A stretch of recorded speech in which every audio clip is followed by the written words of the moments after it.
had a pinch in my back today. So I went to a local massage therapist where I was talking to her after the massage, and I was talking to her about how she acquired customers and got people to come through the doors. And she actually worked for somebody else. She was the one that does the massages, but somebody else does the marketing for their business. So I started asking a few questions, and she told me that, well, she's got several other businesses and she's so busy that she can't really market for us. And so I started talking to her about the 3 different people that own businesses. There's 3 different types of people that own businesses. Number 1, a skilled producer. Somebody that can do the work, like the massage therapist does the work. That's what she likes to do. She's the artist that pulls it off every single time, and she does an amazing job. And then there is the manager leader who knows where things needs to go and puts it in order so that it can grow. And then the third one is the entrepreneur, the one that has the bigger vision, the one that takes the financial risk, that jump in the very beginning. And I have a sneaky suspicion that her boss is the entrepreneur because she started several other businesses along with the massage parlor. I probably shouldn't call it a parlor, the massage place that I went to. So she is amazing at starting businesses, but she doesn't know how to put things in order and have a system set up. Now, the reason that Sometimes Spouse works so beautifully that we have all 3 of the founders are different. I am the manager leader. My husband, Max Ogle, is the entrepreneur. And Crystal Stewart is the artist, the skilled producer that can pull it off every single time. Plus, we have to have skilled producers that are handyman and household keepers and housekeepers to do the jobs every single time. Now, a lot of people get into business that are skilled producers or artists and have no idea how to run a business. You want to be able to blend your strengths to build your business and actually make it grow. So if you are looking to start a new business on your own, there is a proven process that's necessary for you to start off with. Many creative people get started, they're excited, but pretty quickly flop their business. They have great ideas, but they don't really know how to pull it off, and then are ineffective in making it happen. First and foremost, you have to find a market that is a good size market.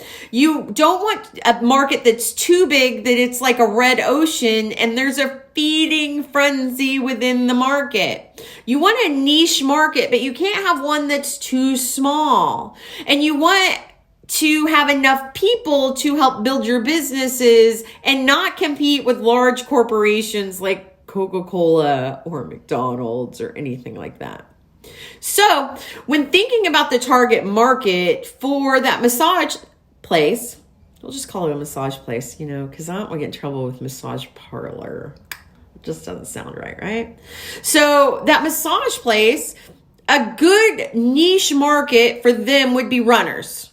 People that are athletic, that their body goes through heck every weekend when they go do a 5K or a 10K or a half a marathon or a marathon. That's a bigger market. And if you market towards that as a massage place, then you'll get a good size of those people. A lot of them would be able to afford your massages because you have to have enough money to be able to pay for the massage. They're not $10 a piece.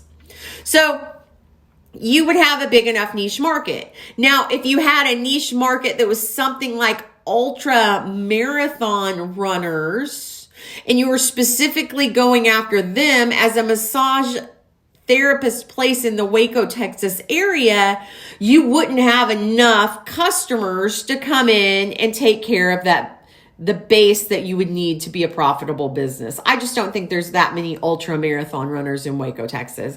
There might be a couple crazy people out there that are doing that, but I don't think that there's a large enough amount to keep multiple massage therapists busy in the Waco, Texas market. Two other mistakes that entrepreneurs make is they find small markets targeting a market, but it's too broad and targeting a niche that's already heavily exploited.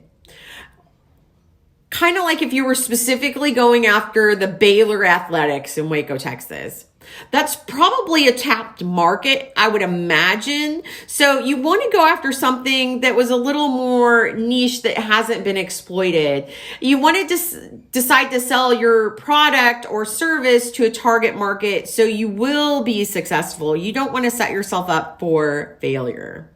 To start off with, you need to choose an area of your expertise. And if you don't know about the expertise, you want to find out about the expertise. What are you good at? Are you good at pulling off the massages or pulling off the skills needed for your business? And you have to educate yourself and find out more about that target market. Maybe you're good at doing massages, but you have no idea about marathon runners or where 5K people hang out or where those runners or athletes hang out. You want to find out that. You want to find out their areas of interest. You want to do as much research as you can about them. You want to find out as much as you can about your target market, so that it'll be a profitable venture for you. You need to do a lot of research. You want to take that education that you get and convert it into skills and make it into money-making opportunities, because that's the whole reason that you're in business. Research your surrounding marketplace to see what area you need to be in. Now, if you're trying to find small markets online, be forewarned, this can be tedious and time consuming. You have to figure out the exact keywords that your customer is looking for to get to your target audience. And then you have to research it extensively to figure out what keywords or key phrases they're using to find the information, the product or service that you're offering. Next, you want to research all of those keywords and phrases and the relevancy and study those keywords that may lead to other niches that will be in the future will be adding money to your pocket. Then you need to compare all those keywords to your website and evaluate the present competition. You will want to use this information to narrow down those keywords and phrases that most people use online to drive traffic to your website, the ones that are least exploited. If your small market does not appear to be profitable, you have to start the research process over again. If you do find one of these as a moneymaker, you must then focus on finding ideas to profit from. So if you find one that's not profitable and you have to go back and do something that actually works, that's okay. People have to do that sort of thing all the time. You do what you can, and then you try it. You take this massive action, and then you find this massive action's not working. You have to go back to the drawing board, and you have to try something different. And if that's not working, you try it again. Small business, there's not a lot of one-hit wonders like Mark Zuckerberg out there that got lucky in his dorm room at Harvard. You have to go out there and try and try and try again. You want to utilize your strengths. You want to blend those strengths into your small business. So what are you? Are you a skilled producer? Are you an entrepreneur? Or are you a manager leader? Use those strengths to build your business. I'm Christy Ogle, the CEO and co-founder of Sometimes Spouse. Have an amazing day and blend those strengths into your business. Bye-bye.